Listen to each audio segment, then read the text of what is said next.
c'était ça que je vivais. Et donc, j'ai lu sur le sujet, pour me rendre compte qu'absolument tout concordait, tout s'expliquait enfin, absolument tout, des choses les plus étranges que j'ai pu voir, aux phénomènes les plus invraisemblables que j'ai vécus, autant que tout ce qui s'était passé jusqu'ici. Et puis est venu ce jour où j'ai appris qu'il n'était pas libre et il n'y avait bien sûr jamais rien eu entre nous, des bonjours et des au revoir lorsque nos chemins se croisaient, sans plus. Enfin, sur le plan physique, sur le plan spirituel et astral, c'est une toute autre histoire, mais ça vous le verrez au fil de mon récit. Apprenant cette information, ma vie en a semblé complètement bouleversée, ma raison d'être n'existait plus et j'étais anéanti. Encore une fois, je me suis remise à penser que j'étais folle, seulement cette fois ma folie avait atteint un niveau plus élevé. C'est à ce moment que j'ai commencé à revenir à la dure réalité et à vouloir oublier cet homme à tout prix. Et croyez-moi quand je vous dis que j'ai absolument tout fait en mon pouvoir pour ça. Or plus je luttais pour l'oublier, plus l'univers s'acharnait à me faire penser à lui, et plus je cherchais à passer à autre chose, plus c'était douloureux.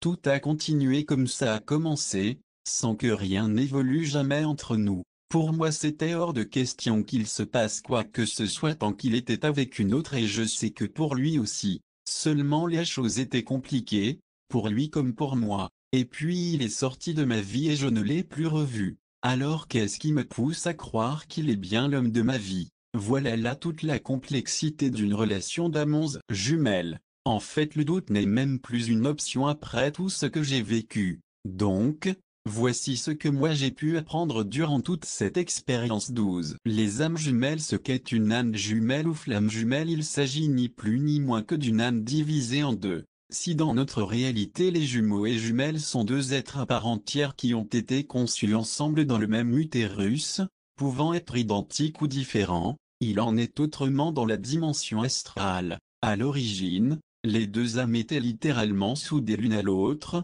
comme le côté droit d'un corps humain et son côté gauche. Et pourtant, ils sont à la fois deux êtres humains à part entière. Le lien qui les unit est d'une force incroyable. C'est un peu comme si une moitié de l'âme manquait, un tout dont une partie n'était active que chez l'un et la seconde chez l'autre. Tant et aussi longtemps que les âmes jumelles ne seront pas réunies, un immense vide restera et s'amplifiera au fil du temps. Elles peuvent vivre des vies séparées loin l'une de l'autre, mais une partie d'elles sera toujours consciente qu'il manque quelque chose de crucial à leur existence. Le seul et unique but de leur vie sera de trouver sa moitié, même si elles n'en ont pas conscience. Leur personnalité se ressemblera beaucoup et se complétera. Ce qu'il manque à l'une pour parvenir à ses objectifs sera présent chez l'autre et vice-versa. C'est pour cette raison que l'on dit que les amies jumelles doivent être réunies afin d'accomplir leur mission de vie. Et c'est ce que mon ange me répète depuis le début. Sans lui, je ne peux tout simplement pas réaliser ma destinée, quoique je n'ai encore aucune idée de ce que ça peut être exactement. Au-delà de ressemblance au niveau de la personnalité, elles pourront aussi en observer physiquement, aussi étonnant que cela puisse paraître. Ça pourrait être subtil, comme ça pourrait être évident. Un sourire pratiquement identique, une expression faciale, un regard. Ce n'est pas obligatoire, mais fréquent. Je me souviens lorsque j'ai observé ces similitudes pour la première fois, j'étais devant la glace à me préparer pour ma journée, lorsque j'ai fait un 13 sourire discret, j'ai sursauté en le reconnaissant aussitôt. Je l'avais déjà vu, chez lui, il faisait toujours ce même petit sourire pourtant si simple,